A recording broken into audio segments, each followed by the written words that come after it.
video on makeup mistakes and how to correct them. In no way I'm trying to say I'm a pro at this and I'm like the best. I've made many of these mistakes and I've made them on camera. So in no way I'm trying to demean anyone. We're just trying to help each other out here. Also, I wanted to state that these mistakes are really basic and general ones. I haven't done like a specified mistake like completely eyeshadows and primers and this and that. If you want to see a video on that, then do not forget to comment below and let me know you would like to see more specified videos as well rather than a general mistake sort of a thing going on. So yes, without further ado, let's jump into this video and see some makeup mistakes as well as how to correct them.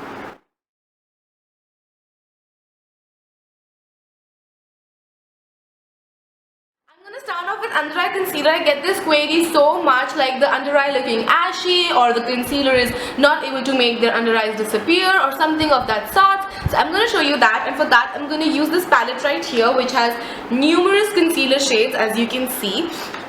Now the thing with me is that I don't have crazy under eye circles or dark circles. I do have a little bit of them, but not like crazy amounts. So for me, a concealer, normal concealer works. But if you do have crazy under eye circles, I'll show you what happens. I'm going to pick up this concealer from right here, and if I apply this concealer directly under my eyes like so, and then I just blend it out, even my eyes will look a little ashy because the concealer is lighter than what my skin tone is. If you take a black sheet and then you overlap it to the translucent white sheet, it will look grey. So that's what's happening with your makeup right here. So in order to counteract that darkness, you need a color corrector. Now this palette has a lot of color correctors in it, and the type of color corrector you need would depend A on your skin tone and B on the type of dark circles you have. According to my skin tone and dark circle type, a yellow color corrector works great for me. People with darker circles can use a salmon colored color corrector, and people who have like really deeper dark circles can use a shade of a concealer which is darker than their actual shade to help them conceal their under eyes. So I'm going to use this yellow color corrector first now to show you guys the difference. I'm just using it under my eyes and blending it out. Also, a lot of time people forget doing concealer on their inner corners. Their inner corners tend to be a little dark as well. So apply it there as well. So now this has counteracted my darkness, and now I'm going to use the concealer shade which I have used earlier as well, and again I'm just going to dab it on top of this. So you see the difference, this eye looks way brighter than this eye, as well as the appearance of under eye bags is lesser in this eye. So that's what you actually need, is a color corrector. Obviously we would be going over foundation with this, so don't worry about it looking like really bright because the foundation is going to tone it down. Foundations, where do I even begin? I've had this query so much that I've often bought a wrong shade of foundation. What should I do? What shouldn't I do? So I'll just show you a quick tip when you're working with foundations. Just take the foundation whichever you want to buy and test it on your jawline right here. The shade should match you. So I'll show you a lighter and a darker shade on my face. So you see this shade is lighter and this shade is darker than my actual jawline and neck. So it won't match my neck as well as décolletage. So that's what you shouldn't do. And this shade right here is actually the one which matches me to the dot, and I'll show you this one as well. So you see this one actually blends in the most perfectly with my skin tone. Now if you still end up buying a shade darker or a shade lighter than your skin tone, the way you can make it work is you can add in a bronzer, liquid bronzer in your lighter foundation, and you can add in a bit of moisturizer in your darker foundation. If you have both like me, you can mix both of these up and then apply it. So what I'm going to do is on this side I'm going to apply a lighter shade, and on this side I'm going to show you the difference if you apply like a mixture of these two and you know the naturalness that goes on. Another tip for foundations, I like to use either a beauty sponge or a flat top brush because these work the best in applying a foundation more flawlessly. Another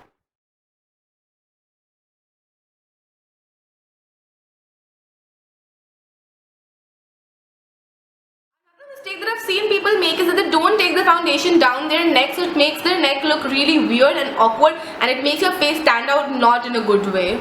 For my right side, I'm going to mix these two foundations up to make a custom shade which matches my skin tone to the dot.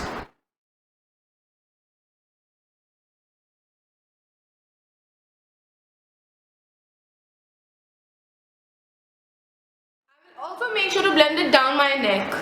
I think you can clearly see the difference between these two sides. This side looks so much more fake while this side looks so much more natural. Next up, we're gonna move on to highlighting our face using a concealer. I'm using this one right here, which is a couple of shades lighter than my skin. I'm not really sure how well it would show up on this side because it's already like pretty fair. So I'm just gonna take this concealer, and the mistake that I've seen people making is that they just conceal under, like highlight the under eyes like this, and then that's like their only highlighting. And then I'm going to blend it out using my sponge. So I'm just going to dab it.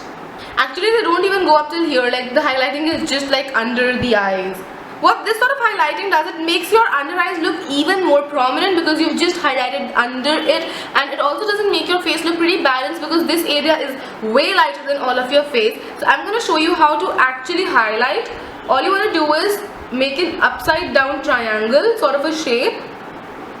I'm going to spread it out though. You can also make just like an under eye triangle like this, but I like to spread it out these days, so I'm just spreading it out. You also want to highlight other features of your face like the bridge of the nose, chin, cupid's bow, and under where your contour should be. Also on your forehead and on the highest point of your eyebrow arch like that. It will make sure your face looks much more balanced and has more dimension to it. And then again, I'm just going to blend this all out.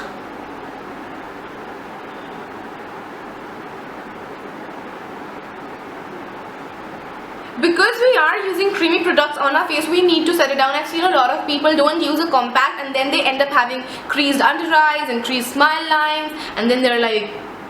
So yes, you need to use a compact. I'm using a mattifying long-lasting compact to set my face down, and I'm just gonna set my right side down. I'm not gonna go in a different under eye powder and a different powder for this and that, because as I told you guys, this is a very general and basic makeup mistakes rather than a more specialized one. If you want a more specialized one, you can tell that to me in the comments below. So I'm just gonna use this powder to powder my face and buff everything away.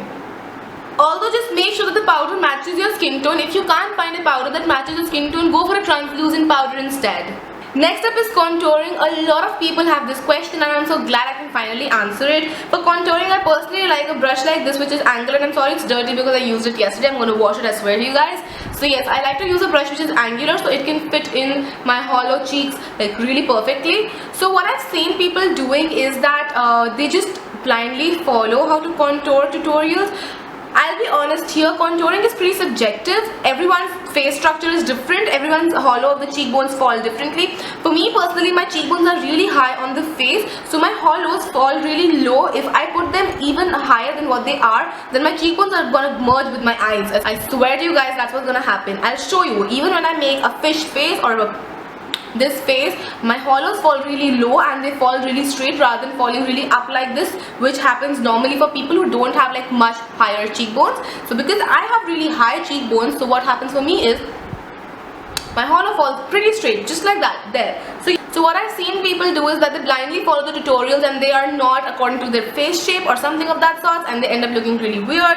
Also, they use like a shimmery color with warm undertones, which is completely wrong. So I'm going to use the shimmery warm bronzer right here, and I'm going to contour with this. The horror. So I've picked up the product and now I'm just going to go really high on my cheekbones, and I'm going to just pull it down like so. I'm not sure how well camera is capturing this, but when I'm seeing this in mirror, oh my god, this looks so bad because I'm having like shiny cheekbones and not a good look. Now you see what's happening here is my cheekbones have been put up way more higher than they were already, and my hollow looks really weird and out of nowhere. So that's why I don't contour starting from my earlobe, because it looks weird on my face type. Another mistake that I've seen people doing is that they take up a shade which is way darker than their skin tone, about like 7-8 shades darker. What you should go for is either 2 to 3 shades darker to your skin tone or not like a highly pigmented powder. My personal favorite right here is this Ben Nye contouring powder, which as you can see, it's not really darker than my skin tone, about I'd say 3 shades maybe. This is in the shade 11 and it's not like supremely pigmented, so it's really easy to work with. So I'm gonna dip my brush in there. And then what I'm going to do is I'm going to go where my natural hollow of the cheekbone falls.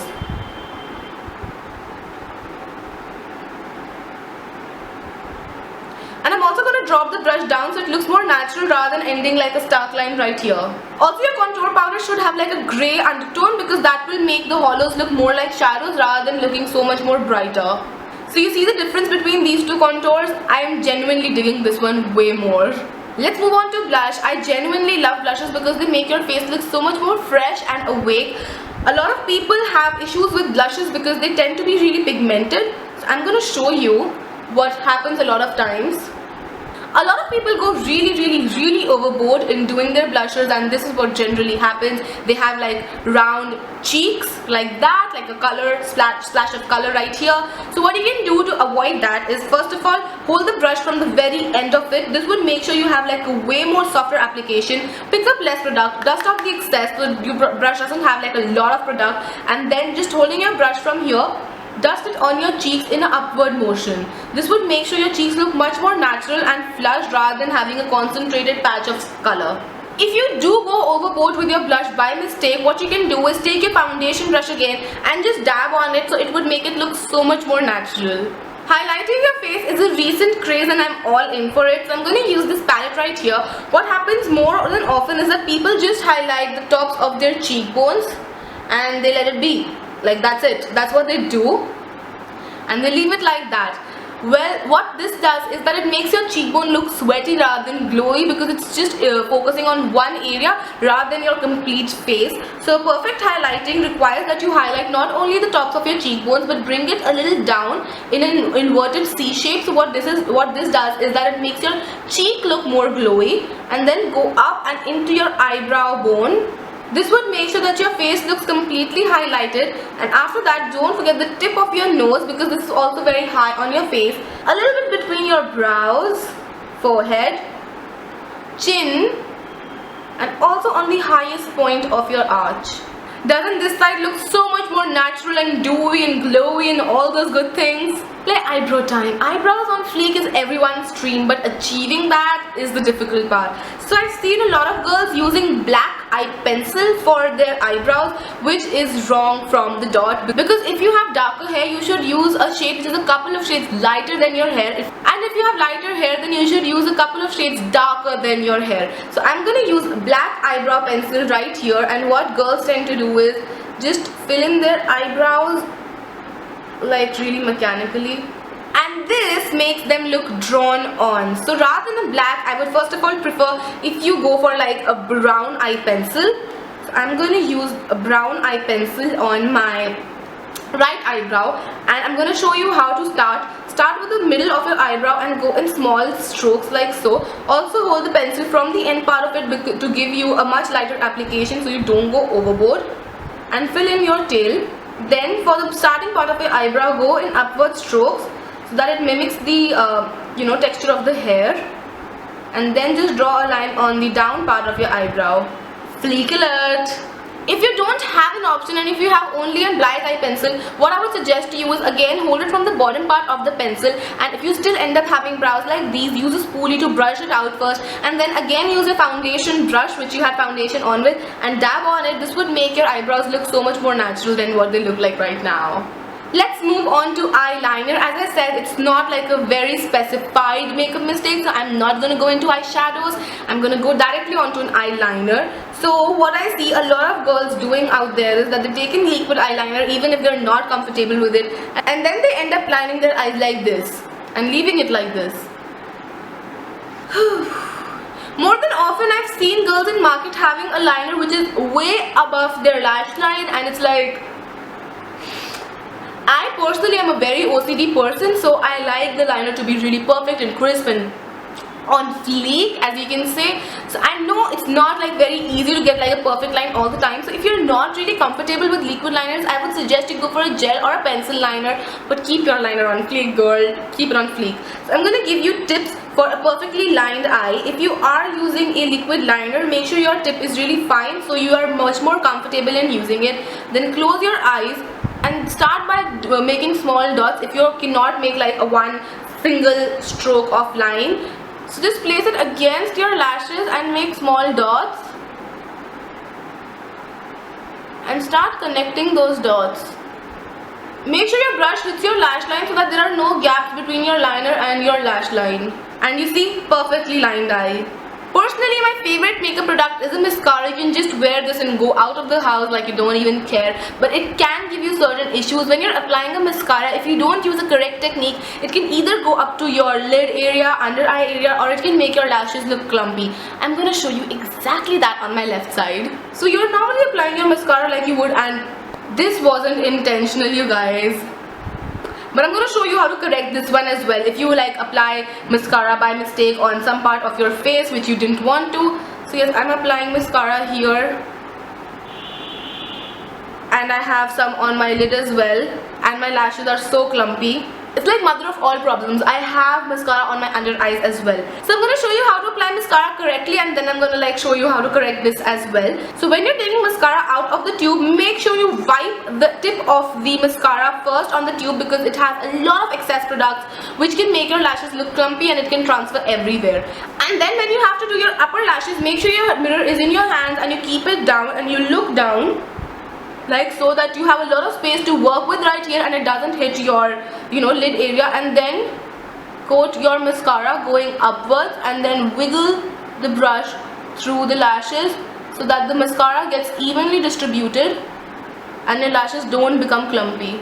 You see, this eye is so much better. Then for your lower lashes, you're gonna look like this, and then do your lower lashes, and this is so difficult to tap and do together. Oh my god.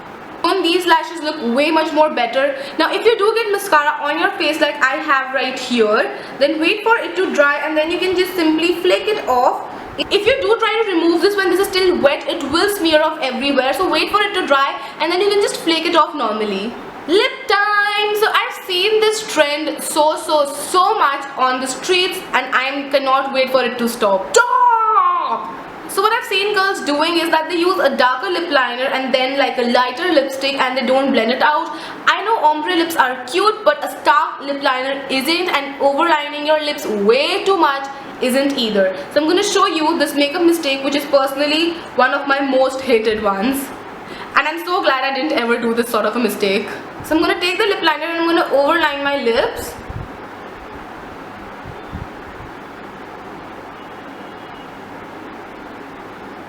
And I'm gonna thickly line them, and then I'm gonna take my lighter shade of lipstick and apply it. This girl doesn't look cute. If you do have a lip liner which doesn't match your lipstick, then completely fill in your lips with this as well, and then on top of it apply your lipstick, which would look so much more natural. If you do want to outline because you don't have like fuller lips, my tip to you would be take your lip liner and outline just the cupid bow area, and for the rest of the lip remain onto your lip line. This would instantly make your lips look fuller and not looking fake. So I'm going to fill in my lips with my lip liner too. And I'm going to layer it with my lipstick now. Doesn't this side honestly look so much better, guys?